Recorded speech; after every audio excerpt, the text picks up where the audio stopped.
Thanks for joining us here at noon. Let's start with our KCRA 3 weather and a live look at I-80 near the Donner Pass Road here. This is actually at Old Ag Station, and you can see the snow coming down, and you can see where it is a little slow going. It looks like they've got chain controls in effect right now, so they got to stop and check those. We are expecting to get a break from this wet weather, but you can clearly see those snowflakes in the camera lens. Meteorologist Heather Waldman, a lot of activity on radar too. Yeah, Lisa, we are going to continue to see at least light to moderate snow above 7,000 feet through the rest of this afternoon. So if you are headed up this way, make sure you got the chains handy. This is 80 at Donner Summit, and the visibility was a little bit better maybe about 5 minutes ago, but you can see the light snow there. Highway 50 at Twin Bridges. Traffic is moving along, but the road is just kind of caked in that hard packed snow at this point. A lot of snow up there, and they're kind of running out of space to put it. But here's the radar. You can see the snow kind of off and on. Snow levels also climbing through the day today. They started this morning close to about 5,500 feet, now up to about 7,000 feet. Down in the valley, the word for today is just kind of damp. We're seeing the on and off very light rain around Sacramento, especially off to the north into Yuba City. We may briefly see some more moderate rainfall rates, but we're not expecting this rain to exacerbate any of the flooding that we already have in some parts of the region. Just a few sprinkles in Stockton and Modesto. Certainly a welcome downtick in activity there after a couple of very busy mornings in the San Joaquin Valley. Futurecast a little overdone on the precipitation rates here, but the idea is things are going to stay showery through about 8 o'clock this evening. And you can see there's snow hanging on in the Sierra through late tonight too. Then on Thursday, we all get to dry out for the first time in a couple of weeks. The entire region should be staying dry, but Lisa, that's not going to last all that long. We're watching another system for this weekend. Talk about that in a few minutes. Another one. All right, we'll check back in with you then, Heather. Thank you. In the meantime, closures along I-80 were lifted this morning, but the falling snow over the last 24 hours has continued to create some travel trouble, as you just saw in those live pictures. KCRA 3's Mike DeSalle shows us the good and the bad with this latest round of snowfall. Another day of covering new snow still falling here in the Sierra. So I'm standing at Cisco Grove, right above the 5,000 foot elevation level. And again, what a 24 hours of snow. How much snow did we get? Well, this is a snow berm right here. I'm going to cut. You can see the fresh snow I'm going through just to get to the top of the old snow berm here.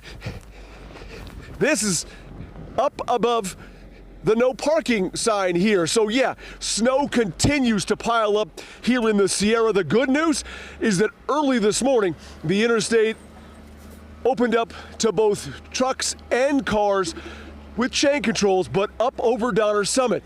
The bad news, well, take a look. We still had issues with traction up here, even with chains.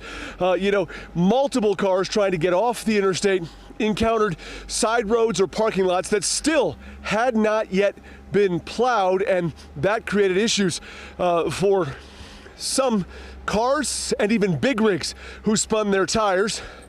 But the good news again, coming back out here, more snow in the Sierra statewide, now over 215% of where we should be this year. So that's the good news with this picture. The bad news, let me show you something on the ground here if I can.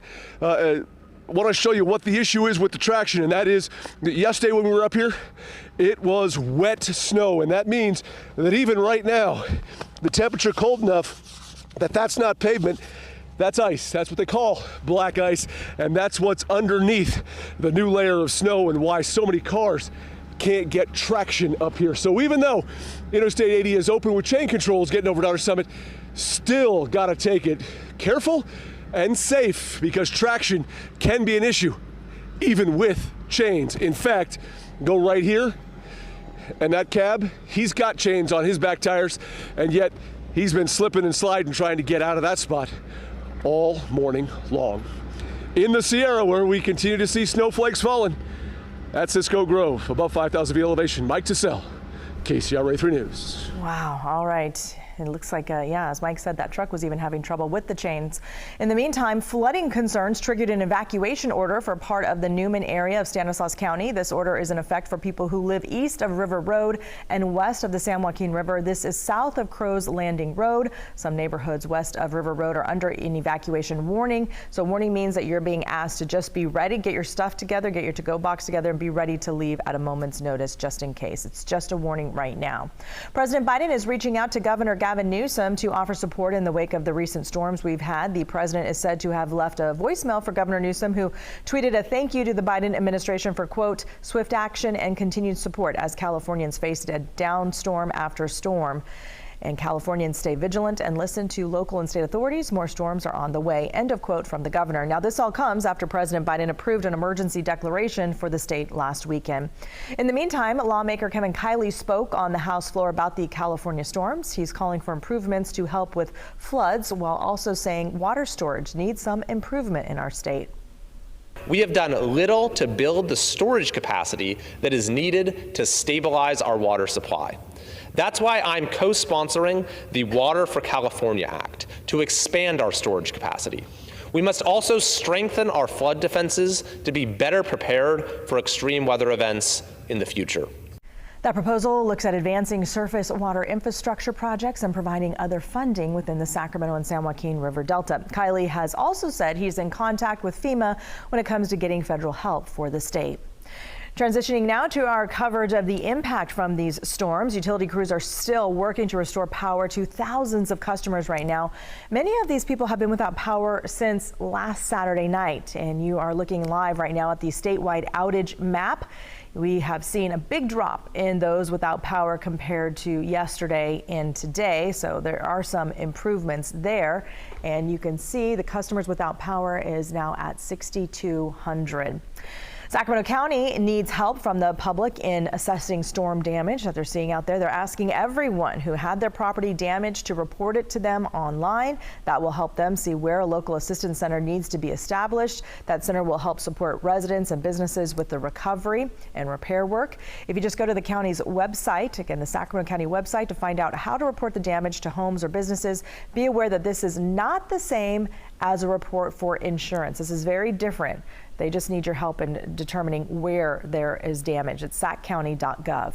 For updates on the weather that's happening in your area, where you live or work, information sent straight to your phone is very easy. All you have to do is download the KCRA 3 app and turn on the push alerts.